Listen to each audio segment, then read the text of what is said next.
Hello, I'm Jim Lampley. Welcome to this look back at the stories behind Tyson Douglas, one of the most memorable fights in 30 years of boxing on HBO. Mike Tyson made his first trip to Tokyo in March 1988 for a rapid destruction of former titleist Tony Tubbs. By the time of Tyson's next Pacific crossing 2 years later, his life had become an earthquake, an unrelenting series of seismic tabloid shocks, and the specter of the big one loomed closer than anyone on this bad planet could possibly have imagined. In February of 1990, 23-year-old Mike Tyson was about to enter the ring for the 38th time in his professional career. The fight was taking place in Tokyo, Japan, and his opponent, as usual, was paid little heed. This was just another demonstration of Tyson at the peak of his powers. The culmination of a career that began with a ferocious and memorable debut in the mid-1980s.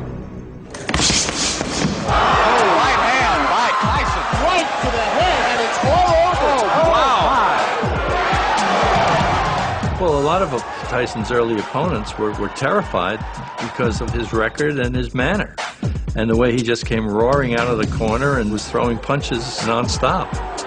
He was being fed a lot of stiffs and just reeling off these one-round knockouts. He was doing it so spectacularly and so routinely that you could hardly help but get enthusiastic about this. They're always drawn to the big punch. The big punch is something out of the primordial ooze that we cannot deny. Now, I've seen Tyson hit guys and just remove them from the consciousness of the earth. In 1986, Tyson, at age 20, became the youngest heavyweight champion in history. And we have a new era in boxing. He wasn't just winning fights, and he wasn't just knocking out everybody. I mean, he was knocking them out in the first round, and it looked like this was his destiny. By the end of 1989, Tyson had muscled his way to the top of the heavyweight ranks, and the only legitimate challenger left was Evander Holyfield. Their meeting was much anticipated, but slow in the making. So Tyson signed up for a quick payday against an undistinguished opponent, James "Buster" Douglas from Columbus, Ohio. A tall fighter with a generous reach, 29-year-old Douglas had shown flashes of a potential which had thus far gone unfulfilled.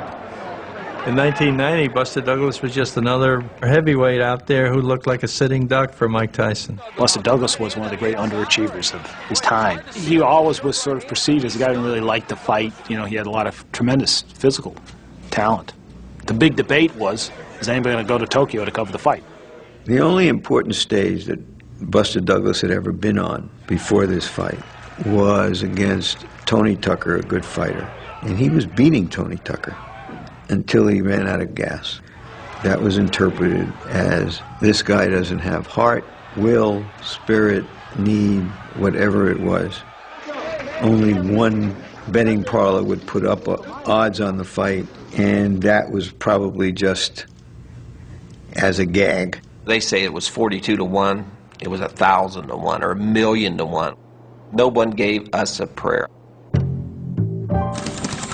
If Tyson had the odds in his favor, the one thing Douglas could claim was a boxing pedigree, thanks to his father, William "Dynamite" Douglas, who fought professionally from 1967 to 1980.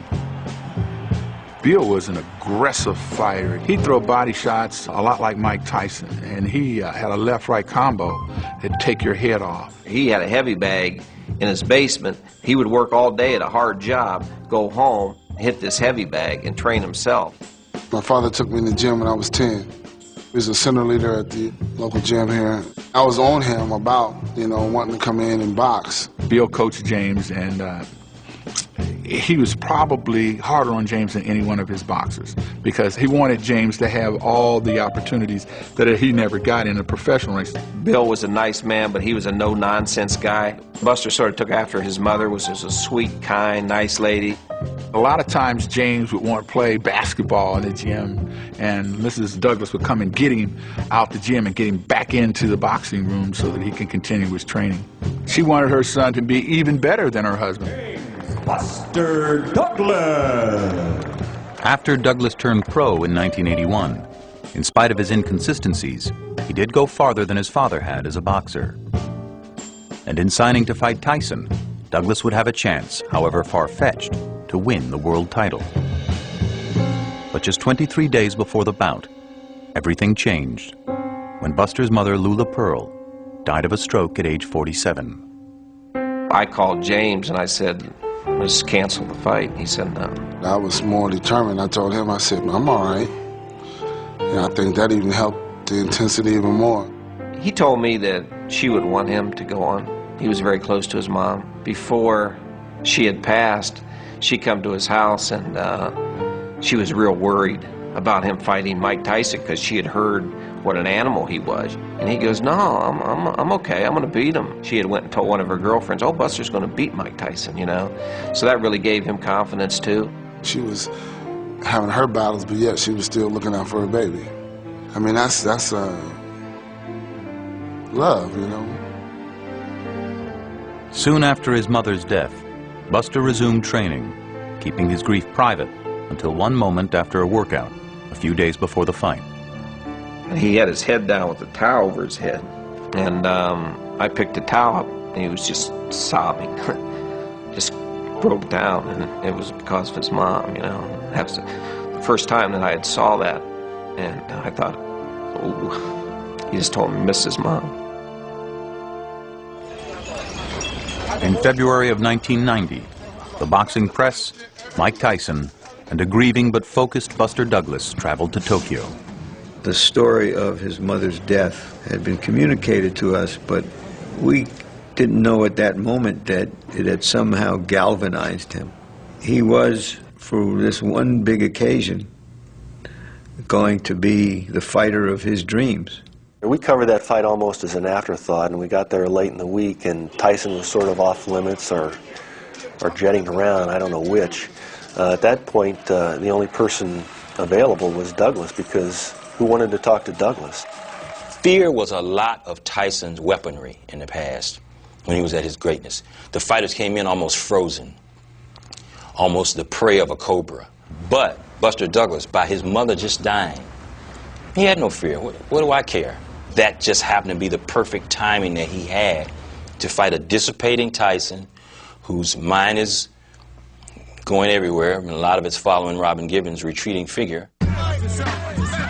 While Tyson seemed indestructible going into the fight, his personal life had been full of turmoil. His brief marriage to actress Robin Givens ended in divorce in 1988, amid allegations that Tyson had beaten her and that he was manic-depressive. He was regarded as being in a morbid frame of mind because of his difficulties with Robin and the breakup of that relationship. You know, let's face it, Mike was known to be an unusual personality anyway. By late 1988, Tyson's behavior had become increasingly bizarre. Boxing champion Mike Tyson allegedly went on another emotional rampage. Tyson lost control of his BMW and Mike Tyson was found guilty yesterday of fondling. The champ's troubles continue to multiply. At the same time, Tyson was taking apart his old management team and bringing in the new, led by controversial promoter Don King. Gone were manager Bill Caton and longtime trainer Kevin Rooney. Replacing Rooney was Aaron Snoll, who soon found out that he had an uncooperative fighter on his hands. He no longer wanted me to run with him. He didn't want to be bothered. He said, if they come and get me to run, I'm leaving up out of here. And that was his attitude. In a workout in Tokyo, Mike was sparring with Greg Page, and he got hit and went down. He looked at me when he went down. I said, get up. And he got up and came over like this, and I wiped his gloves off, and I told him to go back in there. I had sat down one night, and I talked to Mike. I told him, you're not Superman, and the best that I know about this game, the things you've been doing and how you've been doing it, you're headed for a butt whooping.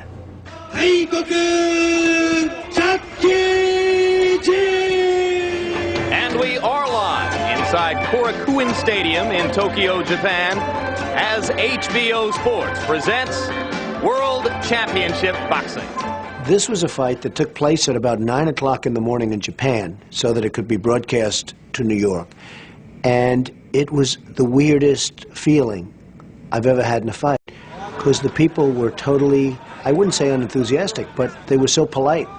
It was the dullest crowd I've ever seen. I've never seen anything like it. I always say that in the Tokyo Dome, you could hear a rat piss on cotton. That's how quiet it was. When I went over into the dressing room to check Tyson's gloves, he was walking like an animal in there, storming back and forth, looking at me like he wanted to kill me, you know. So Mike Tyson was ready to fight. And when I left the room, I told him, I said, you know, you're going to get your ass kicked. But I got out of there real quick when I told him that. When Douglas trotted into the ring, there was almost a sense of bemusement. We thought he was going to his doom, but he didn't. Mike Tyson rushing toward the ring, wanting to get it on and get it over with. When he got into the ring, I could see that he wasn't in top shape.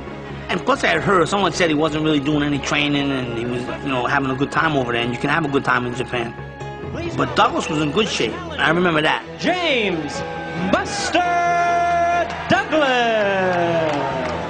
I noticed he was looking at me, trying to get the eye contact, do his usual stare down and stuff, but, you know, I was like paying him no attention, trying to show no fear. Douglas insists that he's going to shock the world in this fight. I don't know what Mike was thinking. If he knew he wasn't in shape, he should have went out there, threw everything he had in the first round, because he wasn't throwing any punches. And Douglas was. After the first round, I felt that Mike was going to have a problem. Very hard right hand by Douglas inside. The way Mike started out, you could see his timing and his rhythm wasn't there. I was sitting next to Don King, and Mike was getting beaten so badly. And after 3 or 4 rounds, I looked at Don King. I said, Don, is this really happening? And I said, what's going on? He said, I don't know, but I don't like it. You're too flat-footed in it. Right. Okay? Trust in what you know. Do it. Let it go. Incredibly, the self-proclaimed baddest man on the planet was struggling in the ring. His problems were just beginning. By the end of the 4th round, swelling had developed over Tyson's left eye, and his corner was shockingly unprepared to help him. They had neglected to bring a standard piece of equipment called an end swell, an ice-cold steel press used to reduce the swelling around the eyes of a battered fighter. The disbelief didn't really set in until Mike's eye swelled and we began to watch what was going on in the corner. And suddenly it became clear they didn't have a cut man, they didn't have any equipment. Well, the rule of thumb for swelling is put a cold compress on it. I made a cold compress in a rubber glove from down on the floor. They were trying to put icy water into a latex glove to hold against his eye, which is like the little boy with his thumb in the dike. I did what I had to do for that time for a mistake somebody made that was on the team. And being that I'm the leader of the team, I take responsibility. But it wasn't his eye being swollen. It was him making a mistake and getting hit with the punch. Whatever went wrong is because of me. You know what I mean? And that's what I keep my, you know what I mean? Because when it goes right, I always say it's because of me it went right. And regardless if you have the best quarterman in the world, if you can't fight, it's useless. If they hadn't had an end swell, it wouldn't have changed the outcome of the fight. You know what I mean? But it would have made them look a little better. This is high drama, and the crowd here is greeting it by and large with stony silence. And one of the things that was happening at ringside was you noticed the silence of the crowd. It was like they had gone to a movie and Godzilla was coming to eat up the town, and then, you know, Godzilla never showed up. Finally, in round 8, Tyson found the opening he had been waiting for, when Douglas, emboldened in his role of giant slayer, dropped his guard for just an instant. Buster started looking at his work. Yeah, you ain't so bad. So he posed in front of him. Mike hit him with that uppercut. Boom, down he goes. And there's a right hand uppercut, and down goes Douglas. They pounded his fist on the canvas, and I said, oh, okay, he's all right. Checked my watch to see where we were at in the round. Knew the round was almost over. I said, okay, we're cool. Fortunately, I was just, you know, caught with a glancing blow to where it really didn't do an effect to me. It knocked me down. That was it. When Mike hit him and knocked him down, it was like my kid getting knocked down. And at that instant, I wanted to reach through the TV and help him up. And he got up, and he got up like a man. He got up and he shook it off. And the rest is history. Let's see what Mike can do to finish. And the bell ends to save Buster Douglas at the end of round 8. He had put so much into that shot and to pull it off that it was gone.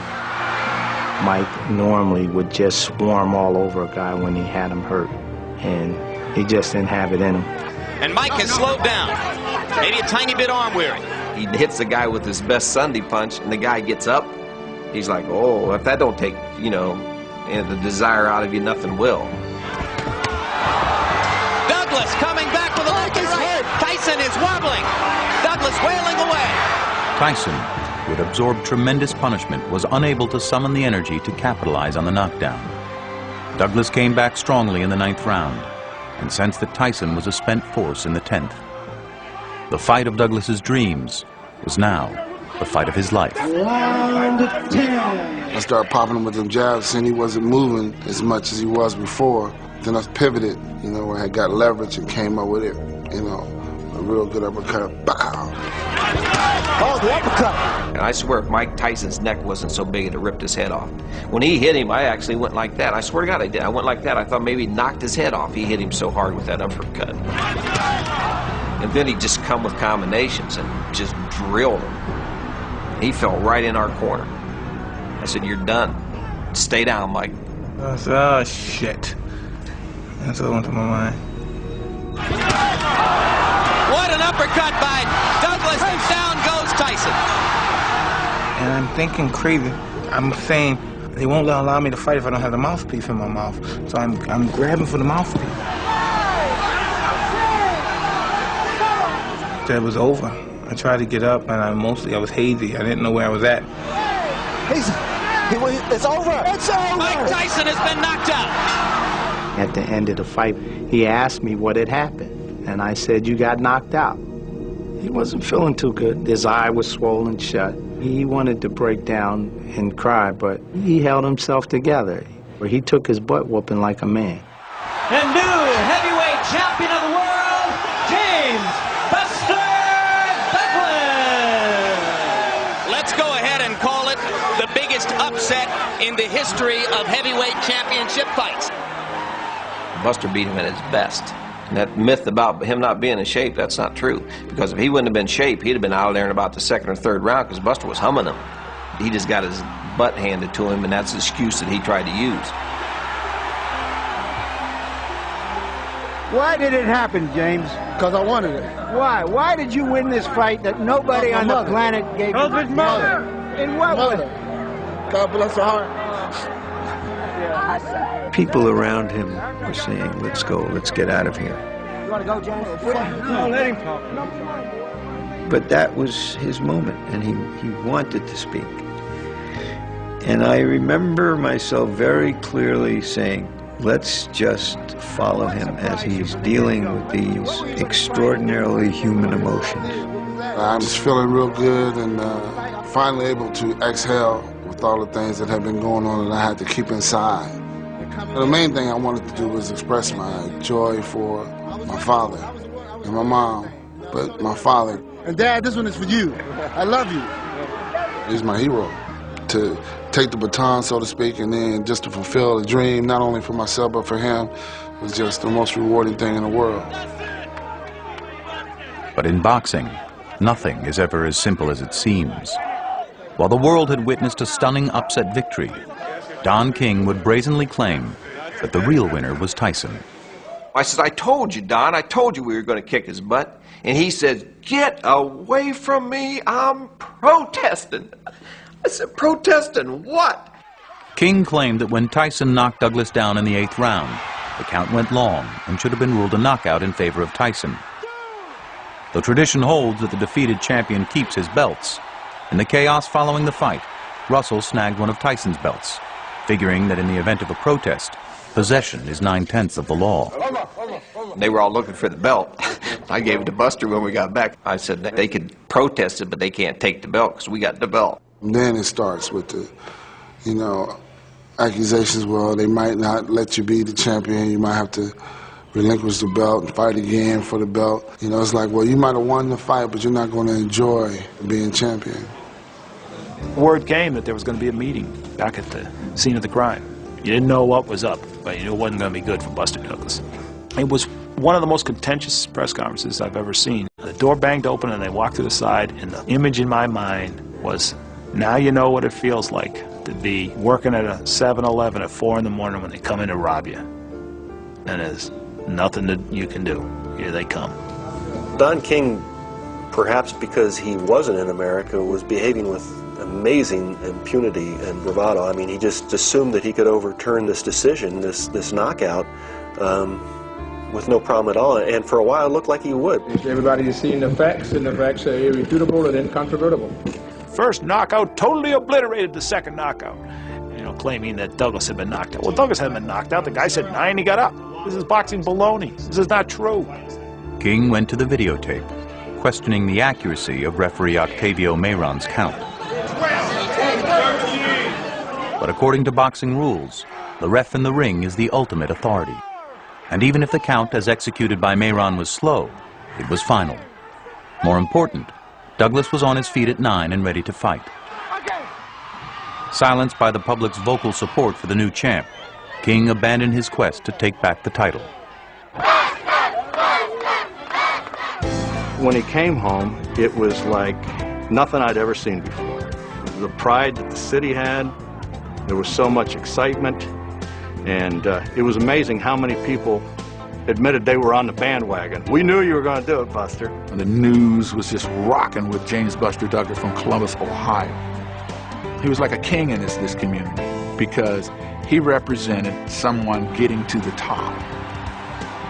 We went to the parade and we went downtown City Hall and they had this big stage set up, and as far as you could see there were people. It was like hanging around with Michael Jackson, the Beatles, Elvis Presley. I always told him, I said, you're like Elvis Presley. Hanging around with you is like being with Elvis. Everybody wanted a piece of it, you know, because he was the guy that beat the baddest man on the planet.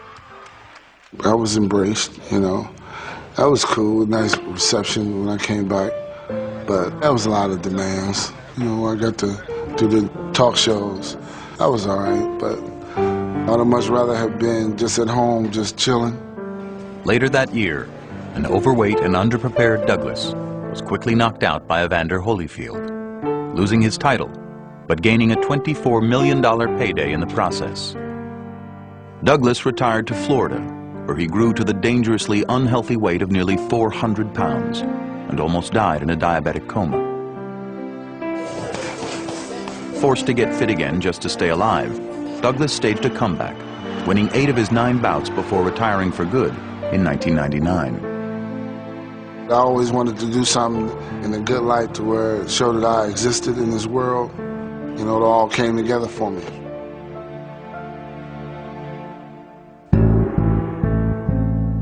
As for Tyson, after losing to Douglas, things would only get worse.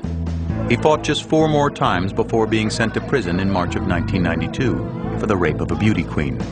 And after being released 3 years later on parole, he returned to the ring a caricature of what he once was. Between ear bitings and angry outbursts, Tyson continued to make headlines. But the aura of invincibility was gone. Looking back now, the Tyson-Douglas fight is really the beginning of the end for Mike Tyson, because Douglas exposed him as a guy that can be beaten if you're not afraid of him. Just keep chopping on him. Just keep chopping on him. And eventually he's going to go. And that's what happened. As you seen over there, he was flat on his ass. That's right. Yeah. The blueprint that existed for how to fight Mike Tyson was executed by Buster Douglas. Nobody knew that he was capable of it. The ring was his refuge. And once he lost that image of being a monster destroyer, of being untouchable, then he had to face something closer to real life, and that's a very, very difficult prospect for him. Mike Tyson will be okay. He'll be all right. Regardless of what people would like to see happen to me, like people say, oh, he just wanted like the rest of the fighters. Nada. I doubt that seriously. And that's why I guess people are upset, because they really wish that would happen. He was like one of those guys just there to flare briefly, and now that that's dimmed, I think it's going to be a long journey out. Douglas turned out to be just as badly programmed for success in 1990 as was Tyson. Evander Holyfield immediately knocked Douglas out, but another 6 years would pass before Tyson and Holyfield finally met, and by that time, Iron Mike had lived several more damaging lifetimes outside the ring. Through all the upheaval, Tyson remained the sport's most famous and infamous figure and its biggest box office draw. Thanks for watching The Tale of Tyson Douglas.